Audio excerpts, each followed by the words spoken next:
Yeah, really good to be here with loads of you here this evening. There's obviously a hunger for this topic, and I will come to that.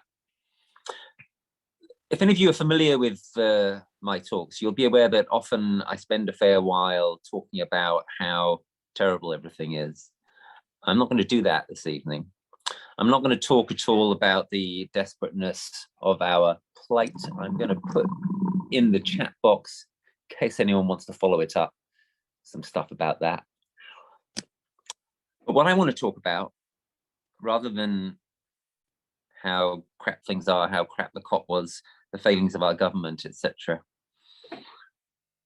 I want to instead empathize, sure, with your worry, with your despair, perhaps, with the deep desire that I think many of you have for your children, for future generations to be okay through what is coming.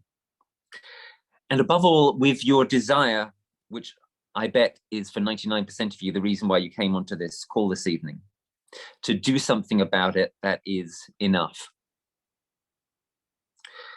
What I want to do this evening is exclusively to speak to that. How do we get to do something about this situation that is, or at least could be, enough?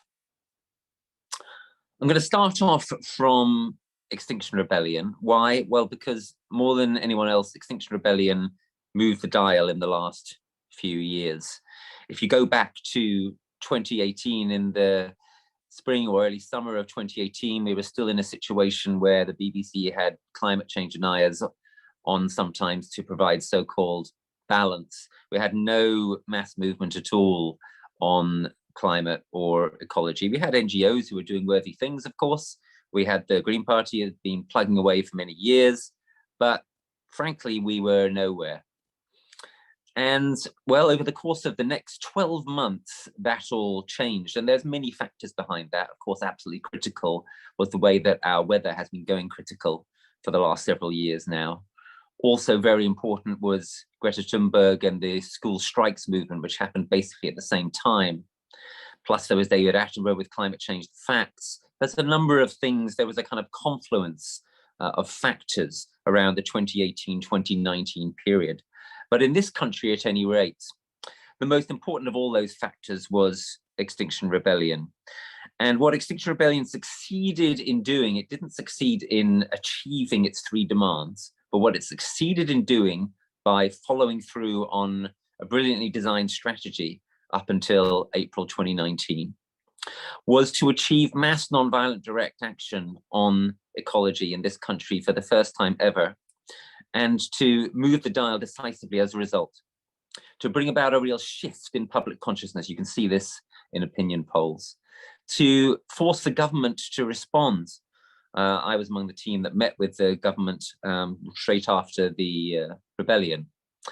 And that wasn't their only response. They also made a concession to each of Extinction Rebellion's three demands. You'll probably be aware that XR has three demands. Number one, tell the truth. So on the Monday after the 2019 April rebellion finished, Parliament declared a climate and environment emergency. Symbolic, but they declared it. Number two, demand to act now. So that summer, very unexpectedly, the government legislated for net zero carbon emissions. Okay, by 2050, not 2025, but all the same, it was a big surprise. And number three, to upgrade democracy, to bring in citizens' assemblies, and Parliament created a Climate Citizens' Assembly in the summer of 2019. So this was quite an achievement. But as I say, XR did not actually get the letter of its demands fulfilled. We're now in 2021. It's completely non-credible that we're going to go carbon net zero by 2025 or even 2030. The climate situation continues to spiral out of control. The biodiversity situation is even worse. Where do we get the numbers that XR wanted? Where do we get the leverage? Where do we get the transformation of those whose consciousness was transformed into building a movement and into the actual change in society that we need? Where do we get the numbers? How do we get to 3.5% of the population or 25% of the population? How do we get them involved? Well, let's ask the question a slightly different way. What are the barriers to them getting involved? So in terms of Extinction Rebellion, and really my starting point here, as you will see, is Extinction Rebellion moved the dial, they opened a space. What are we going to do about that space that's got opened up? They did this with actually relatively small numbers of people. We were hoping for millions. We got about 10, 20,000. What are the barriers to getting millions? Well, the first barrier I'm going to mention is that a widespread perception, wrong but understandable, is that to join Extinction Rebellion, you had to be willing to get arrested. But let's put it this way. We need to give people a sense who are absolutely unwilling to contemplate arrest, that they can get involved in a serious, full-on climate and ecology movement that could be enough, that we won't say to them, if you're not willing to be arrested, that's a barrier to you being part of this. Another kind of barrier is around political identity. So if people think you have to be left-wing, or you have to be green, or you have to believe in a full-on identity politics agenda in order to take part in the climate movement, that's going to put a lot of people off. Now, Extinction Rebellion tried to guard against this. They said, we're beyond party politics, we're beyond ideology. But people didn't quite sense that it was fully true, and well, over time it's become less true. Extinction Rebellion has signed up to more of a sort of full-on internationalist climate justice agenda. I'm not saying there's anything wrong with that agenda. What I'm saying is it can be perceived as a barrier to people being involved who are not signed up to it. And they've signed up to a full-on intersectionalist identity politics agenda, by and large. If we're going to have the kind of huge movement that we need, we're going to need to lower those barriers to entry. Here's another barrier to entry, a sense of hopelessness. People think that it can't be done, that it's just too big, that it's impossible. So whatever we do needs to be credible, and if it's composed not of one single organization, but of multiple organizations, it needs to be joined up. Another barrier to entry, some perceived Extinction Rebellion's methods as essentially negative, protest, being against this, against that. This is even more the case for Insulate Britain, even though Insulate Britain, of course, has a positive objective, but its methods don't seem to fit that positive objective. So what we do, I would suggest, needs to be, at least in very significant part, perhaps primarily positive. It needs to be about directly, perhaps, making the change that needs to happen. I would argue that as a result of this consideration, what needs to come next needs to be distributed, by which I mean that it needs to be happening all over the place. It's not enough for it to just happen in politics. It needs to happen in the economy as well. It needs to happen in the parts of our society that have to do with ideas. I'll return to this point.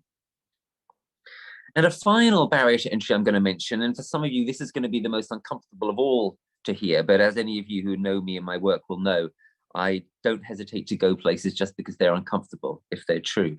The final barrier to entry I want to mention is the concept of activism itself.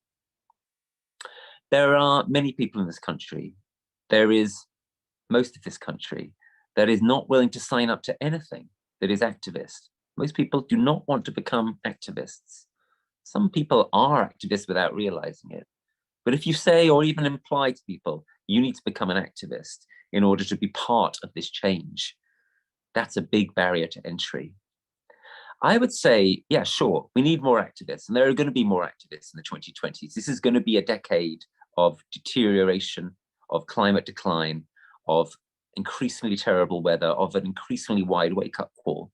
But many people who respond to that call are still not going to want to become activists. What they're going to want to do, they're going to want to take action, perhaps action of the direct, positive kind that I mentioned a minute or two ago. So those are the barriers to entry. There's a whole list of them there that, roughly speaking, were in or around Extinction Rebellion. That I think if you take those together, they explain why you didn't get 3.5%, let alone 25% of the population actually in any way getting involved. As I've already implied, my argument is Extinction Rebellion, along with Greta, along with David Attenborough, etc., achieved something phenomenal. Rather than trying to escalate further, as, for example, Insulate Britain have done, what if we took full advantage of that achievement? What if we tried to fill that space that's been created? What if we tried to take full advantage of the shifting of the Overton window, the kicking open of the so-called Overton window of what's perceived as politically possible that occurred in 2019? And what I've outlined so far is a set of characteristics that whatever successfully fills that space is going to have.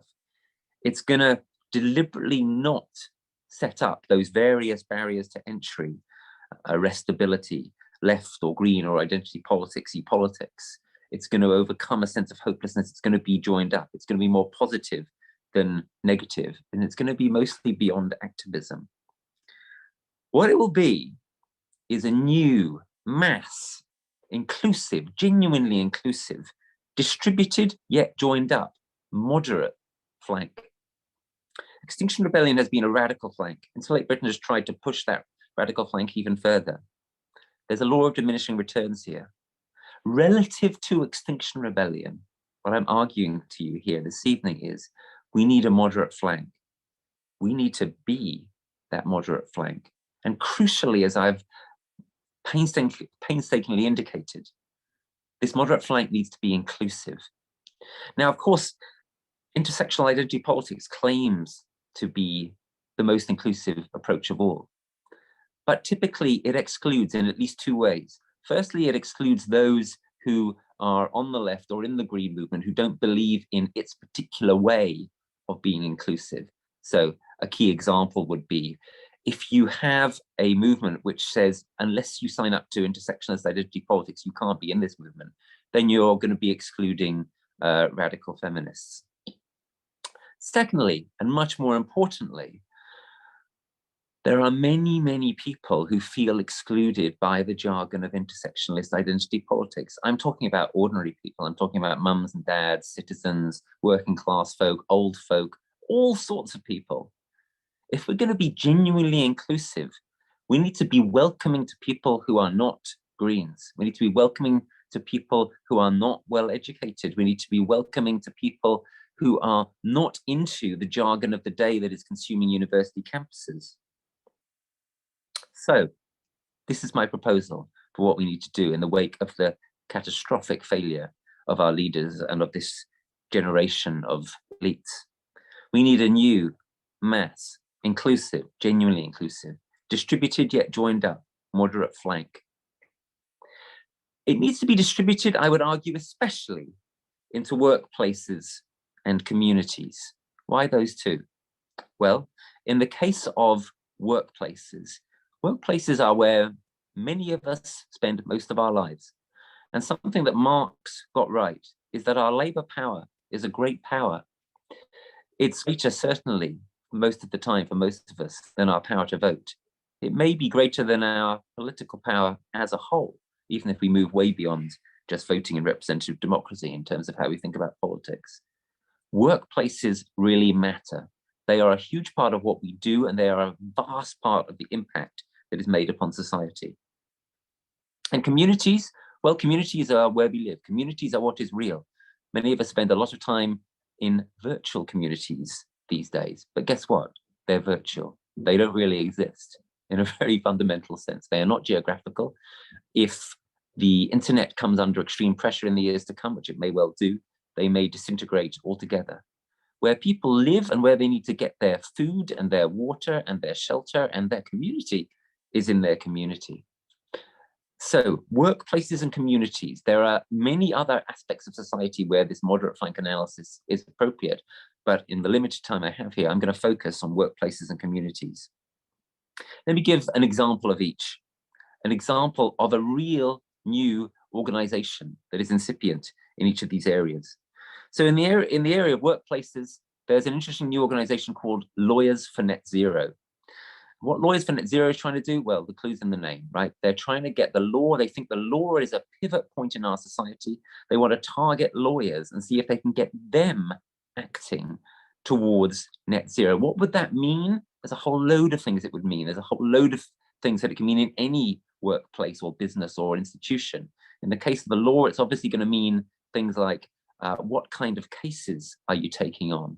But in any workplace, there are questions like, is there commuting happening? If so, how?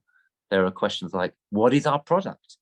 There are questions like, what is our supply chain? Is it secure? Have we got adaptation built into it? Is it low carbon? There are questions like, what do we do with our profits? Right? All this set, there's a whole vast agenda here, right? For employees, for workplaces, for businesses to be looking at.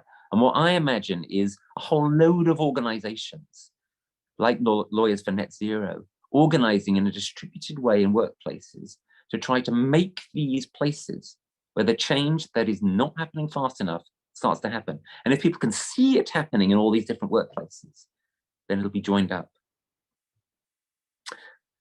In the case of communities, my top example would be climate emergency centers, a new phenomenon which many of you will be aware of already and many, many more will be aware of soon. A fast spreading network across the country of spaces which are available essentially for free through council tax loopholes, abandoned buildings that the council doesn't want to go to rack and ruin, which are being taken over and repurposed as hubs to show how the sustainable and adapted future that we could be moving into could be, and starting to try to make that into reality. And here's an interesting fact, which you may not know about both Lawyers for Net Zero and climate emergency centers. They're both started by people who moved on, as I have done, from our wonderful and successful time within Extinction Rebellion. I'll come back to this point. Think about if you were or are involved in Great Britain, Extinction Rebellion, maybe even the Green Party. Is there a way in which you could be moving on to something which could be even more effective now in terms of how we go forward in the situation that we're in now, post the risible COP26? Let me mention also, if these workplace-based moderate flanks or community resilience adaptation-based moderate flanks get stopped in their tracks by government regulations or the law, then it seems to me it's essential, and it seems to me it's now possible, that they will not take no for an answer in a way that in the past often people did take no for an answer. So take the Transition Towns Network, for example, which I was a part of for some years. Many of you probably are or were. Absolutely splendid networks, had a huge effect. But often what happened when transition towns ran up against the fact that the powers of local councils were needed in order to make the kind of things that transition towns wanted to do happen, and the local councils weren't willing to do it, often the response of the transition town folk in question was to say, oh dear, well then we can't do it. That, I think, is no longer an acceptable response. And that means that political action of some kind or another is required when that kind of thing happens. I say of some kind or another. It could be stuff through the ballot box, of course, but it could equally be something like nonviolent direct action. Now, this wouldn't be nonviolent direct action to protest exactly. It wouldn't be negative. It would be nonviolent direct action to make possible what we are determined to make possible in order to protect our and our children's future, in order to change our communities in the way that they desperately need to change in the face of the sword of Damocles now hanging over us. So escalation within communities could mean moving to positive, protective, nonviolent direct action, which is still a stage short of the more full-on, deliberate, let's get arrested, nonviolent direct action undertaken by Extinction Rebellion or Great Britain. So even relative to, even in terms of those escalatory possibilities that I just gestured at, this would still be arguably a moderate flank relative to XR. And in terms of workplaces, how could we escalate within workplaces without going as far as to get arrested? Well, it's obvious, isn't it? Strikes. If workplace-based activism and action gets resisted, there will be the possibility for climate strikes. And after all, If our children can do it, then why can't we? Okay, many of you are here this evening, whether you know it or not, because you have leadership capability. You're a visionary, or you wouldn't be on this call at all. You could choose to use that vision to escalate or radicalize further at this moment. My honest view is that at this moment, that may change, but that at this moment, that is very unlikely to be a successful strategy. I don't see evidence that Extinction Rebellion is continuing to make progress. I see absolutely zero evidence that Insulate Britain has made progress. And I see absolutely zero evidence that there's any desire, that there's any hunger whatsoever for the kind of full-on sabotage tactics, violence, or what have you, that some are now starting to talk about, understandably, in their desperation, being talked about by Andreas Malm and others. So you could choose to escalate or radicalize further. Or you could do what the people who founded Lawyers for Net Zero or Climate Emergency Centres, or many others actually from XR have done. You could choose to help lead a load of moderates. And that's really my pitch to you this evening here. I want to ask you to help make the incipient, new, mass, inclusive, moderate flank a reality. I believe that now that our leaders have failed us, it's our best shot. And it could shame them and other climate laggards into action. It could gradually turn into having a more political form. It could be the gateway drug for a lot of people who are not yet willing to become activists. It could lead to a great deal of necessary action, which could trigger further cascades of action and perhaps activism. So the question I would love you to ask yourselves, and that perhaps we could discuss in the rest of this call, is if you find this analysis at all compelling, and if you don't have a better idea, what's your moderate flank? What could you do? Maybe you're doing it already, but if you're not doing it already, what could you do, or what could you up the ante on? What could you put further energy into, which would really make it happen in your workplace, perhaps, or your profession, or in your local community? How can you help to turn this vision into reality? And to finish on a key point that I made a little while ago, I believe very strongly that this mass new moderate flank, which is starting to come, and I think will come a lot stronger as a whole load more people wake up over the course of the next few years, I believe that this new mass moderate flank is our best shot. And I believe that if we can enable people to see that it is happening, it will generate a new hope where there was no hope before. Because if we can get people to see that even if our leaders fail us, then actually in this distributed, semi-joined up way, we can do it ourselves. And we can start thereby to build a new society out of what will be the emerging wreckage of the old. That will be the most enormous and exciting wake-up call of all.